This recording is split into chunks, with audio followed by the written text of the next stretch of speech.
A setback for India's Prime Minister after a humiliating election defeat. Losing in Bihar state means that Narendra Modi and the ruling BJP have a tougher task to enact promised reforms nationwide. So why the vote for the opposition? And what lessons can be learned by Modi and his party? This is Inside Story.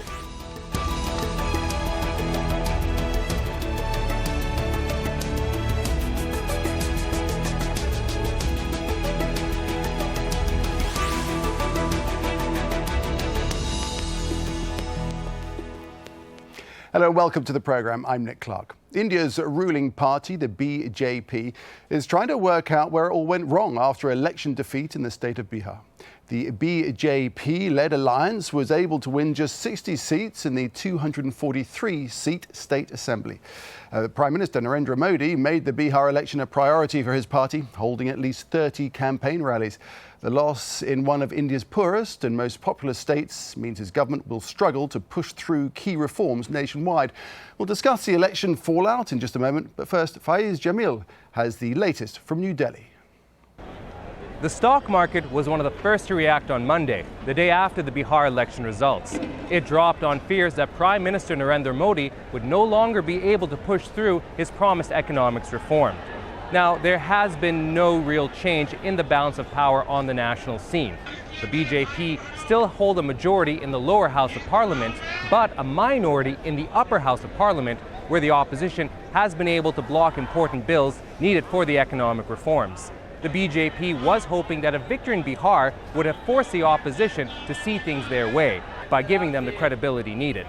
But these results weren't purely based on economics. The blame game has already begun between the BJP and its allies, with the BJP saying they lacked a credible face from the backward caste community, which voted overwhelmingly against it, while its allies say the BJP unnecessarily played politics with religion, which gave a negative effect to the campaign, something many members of the media and civil society also complained about. Now, the one person not facing any public blame so far is Prime Minister Modi himself. This despite him being the BJP's face in the election, holding about 30 rallies in the last part.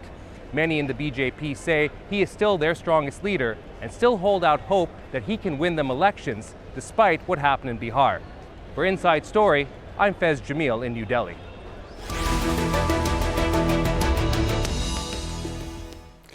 Well, Modi won the general election last year after promising to revive India's slowing economy. The election loss in Bihar will make government reforms harder to pass in Parliament in New Delhi. Top of the list is Modi's pledge to introduce a uniform goods and services tax worth a potential $500 billion. Boosting investment and lowering unemployment was also a major party promise, with 13 million young people entering the job market each year. Modi pledged land reforms, making it easier for businesses to acquire property. The Prime Minister also launched Make in India campaign, hoping for transformation into a global manufacturing hub. And Modi announced his vision to build 100 cities nationwide with sustainable environments and utilising smart technology. All right, for more on this, I'm joined by our three guests. In Delhi, Nilanjan Mukhopadhyay, a journalist and author of Narendra Modi, The Man, The Times.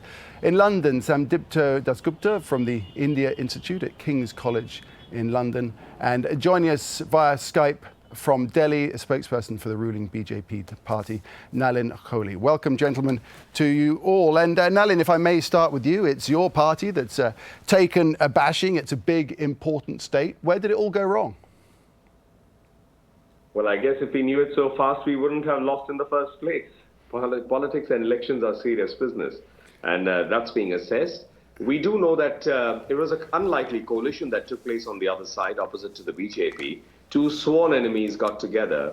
We normally say that politics, elections is not just only about arithmetic of vote shares just getting together, but it's also about chemistry.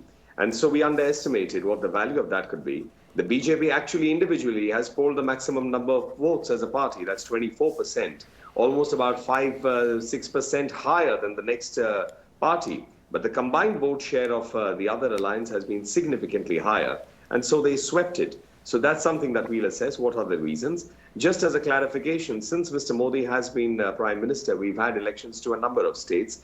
We won 3 first, and they were very handsome victories. We've lost 2. One was Delhi, which was a half state, if I may call it. And now that's Bihar, which is definitely an important state. OK, yeah, but the point is with Bihar, it's all happened so soon after Modi swept to power. The alarm bells must really be ringing, really.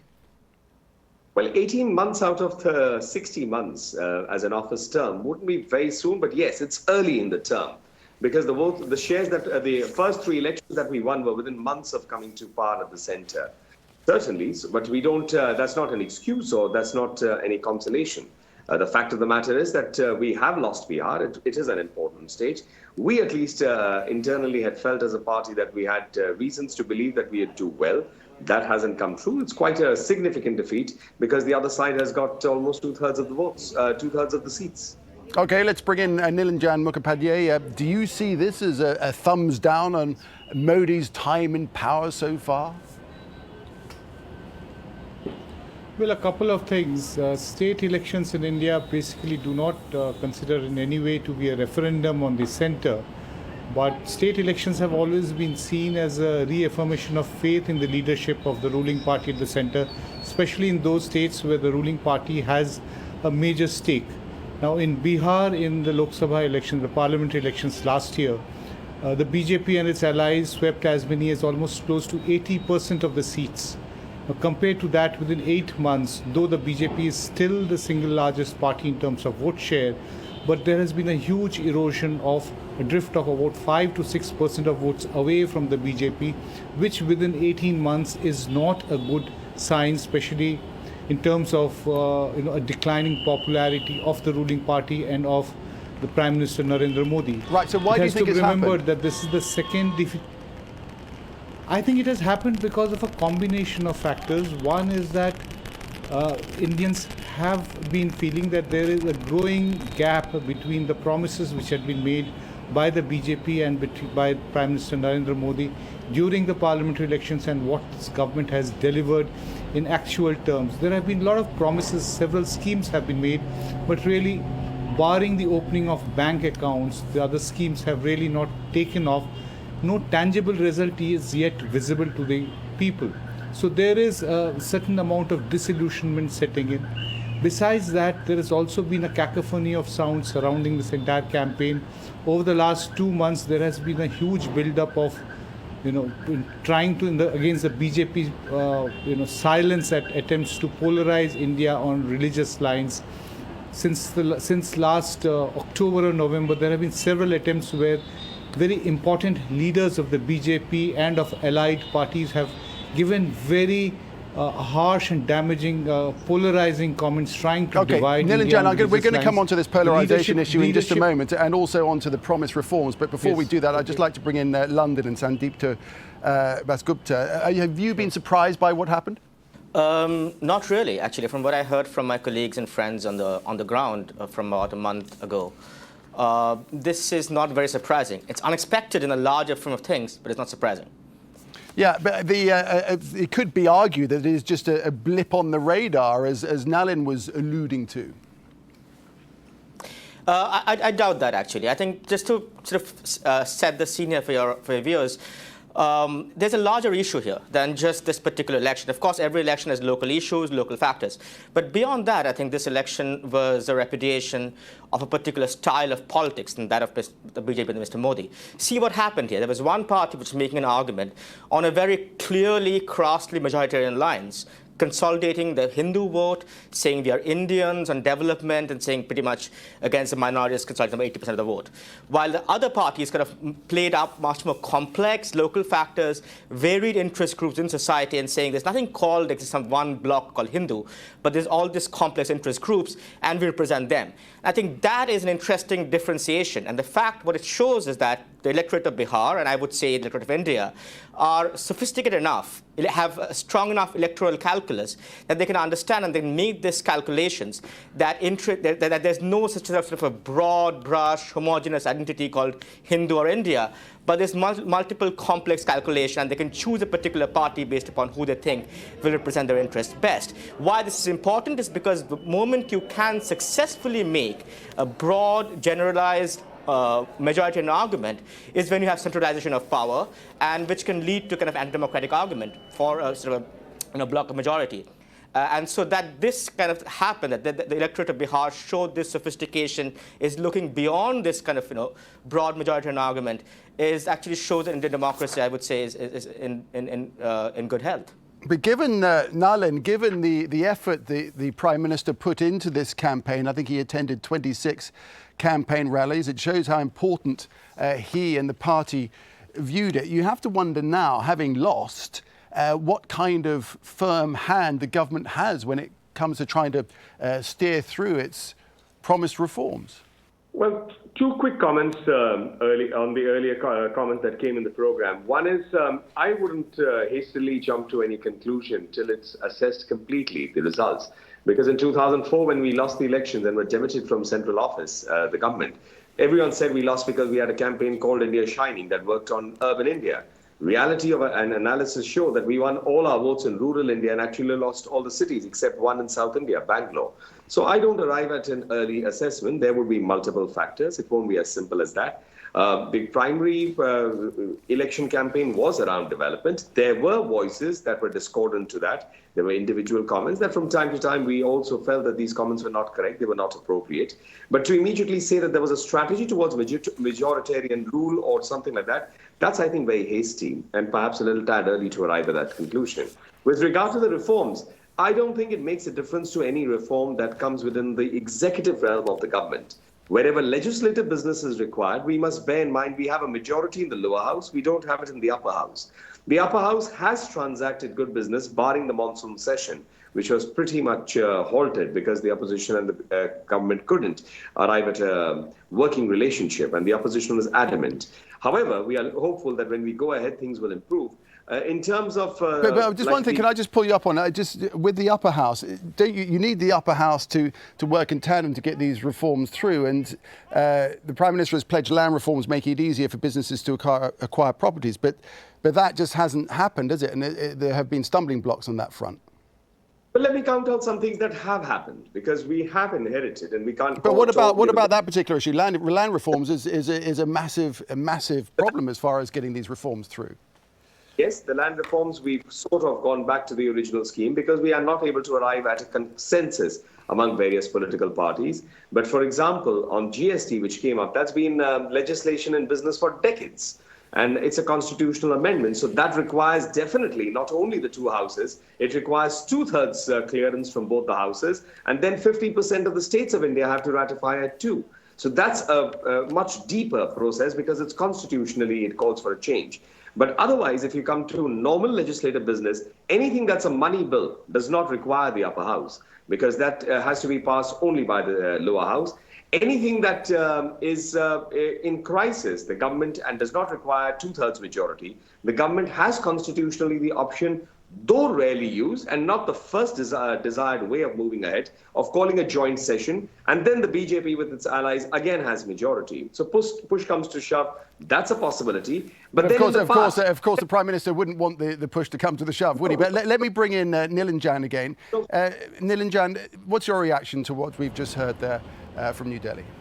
Well, I think when it comes to parliamentary strategy, there has been a major failing of the government and the BJP that they acquired a majority in the lower house, but they should have been aware that not all legislative business can be transacted without cooperation with the opposition. So they continue to keep being in what is called the campaign mode, treating the opposition as a perpetual adversary.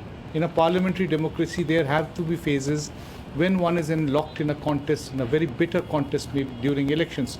But after the elections are over, one has to basically negotiate through the parliamentary procedures, and for that there has to be a certain amount of give and take which is absolutely necessary. It has been done by previous governments in the past. The BJP government between 1998 and 2004 did this. But from 2014, from the time Mr. Modi became the Prime Minister, the BJP did not in any way try to seek the cooperation of the Congress. It could have bent rules slightly to provide the Congress party with the status of the leader of the opposition, but it was denied to them, which kind of set very bad blood between the ruling party and the single largest opposition party. And that is what has possibly resulted in a kind of a situation where the upper house will not transact any business when the opposition does not want. Okay, let's bring it back down to, if we may, go about this. Sorry, Nilanjan, let's just bring it back down to grassroots level, if we may. Sandipto, what's your view? Because the Prime Minister did promise a great deal when he won the election. We talked about it earlier, boosting investment, lowering unemployment, talking about building new manufacturing hubs, hydroelectric plants, even bullet trains. I mean, somebody's described it as the tyranny of expectation beginning to bite because he hasn't produced so far. Yeah, I think that because the problem is that when you want to make such a massive economic shift or the shift in economic structures of a country, you need to build a social consensus around it. And I don't think he really has. I think his campaign, as I was saying, was built upon this kind of, sort of go above the actual social reality to talk about either, on one hand, a sort of a strong majoritarian nationalist element, which has come more and more to the fore this last year. On the other hand, this kind of idea of development, which is, kind of unrealistic given the actual social reality of the country in many different aspects. So you can create a consensus around that. You should create a consensus around that. But he really hasn't. And because it also has, and this was really shown in Bihar, this development is the other side. He has reduced social spending massively in some cases, which is something the Bihar electorate was very aware of, and they knew the understanding of the budgetary process there. And so the problem is you can't just take a country as big as India and democratic country and suddenly sort of do a sweeping bunch of changes like something you would see in something in China, which is not a democratic country. You need to create a consensus. You need to sell the argument to the people in a comprehensive way and in a cooperative way, which he hasn't. Okay, let me throw that to Nalan Kohli. I can see you shaking your head there. Well, let me give you examples. That's why I don't agree. That's one perspective, not the complete picture. When we came into office, highways and infrastructure were stalled. They were down to 5 kilometers per day. Today, in 17 months, it's almost 25 kilometers a day. Now, the financial inclusion program is the largest in the world. 200 million accounts opened, billions have come in, and then efficiency has come in subsidy allocation. If you look at social spending, we have gone and accepted the recommendations of a 14th Finance Commission, which devolves more money to the states rather than the center holding on to it. So overall, it's increased, though it may seem that the center spending has gone down. So that's an incorrect assessment. That's why I pointed out at the beginning, executive corruption. There is not a single case of corruption against the central government, and that was exactly what was one of the main promises. So there's been work that's happened. Of course, it's only initial work. A lot more needs to be done. Okay. The expectations... I'm sorry, I'm going to jump in there because we're running out of time. We've only got 8 or 9 minutes or so left.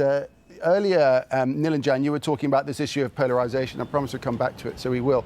Yes. There's been some criticism as to how the Prime Minister and his party campaigned in this election. It raised some sensitive issues, to say the least. Tell us about that and what your views are.